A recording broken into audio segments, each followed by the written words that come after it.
председателе, почитувани пратеници, се јавив на реплика на говорот на пратеничката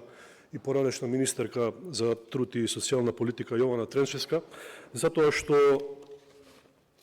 легитимитетот кој што го изгуби на последните избори како министерка заедно со поголем дел од колегите со кои што сега ги дели пратеничките клупи во опозицијата, токму зборува за рейтингот кој што го имаат. И сега критикувајќи ја реконструкцијата на владата и храбриот чекор, можам да кажам слободно, на премиерот Христијан Мицкоски во период кога има силен рейтинг и огромна предност пред опозицијата, сепак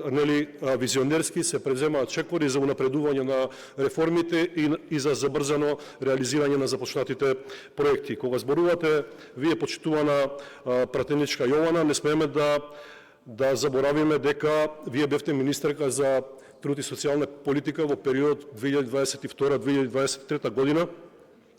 Тоа е период кој што ќе остане запаметен како еден период во кој што беше инсталирана целосно партиската војска на Социјалдемократскиот сојуз и ДУИ во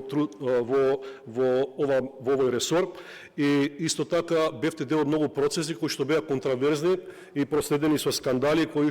за кои што денеска имаме судски постапки, имаме обвиненија. И само да ве подсетам дека вие бевте дел од седницата на влада кога се донесе незаконската одлука на Артан Груби за набавка на милионската набавка на лотарија за набавка на апарати. Така да сметам дека вашиот период кога требаше да го кренете својот глас против неправдите кои што се случуваат, веќе одамна изминат и го трошите само вашиот легитимитет и понатаму заедно со вашиот лидер, председателот на Социјалдемократскиот сојуз Венко Филипче, кој што, ако може да се проследат последните анкети, се гледа дека се бори за својот биолошки минимум, односно за политички опстанок на сцената. Сметам дека оваа реконструкција, како што кажав, е храбар чин и визионерски чекор на председателот Христијан Мицкоски. Избрани се лица кои што ќе бидат министри до крајот на овој мандат, кои што се силно докажани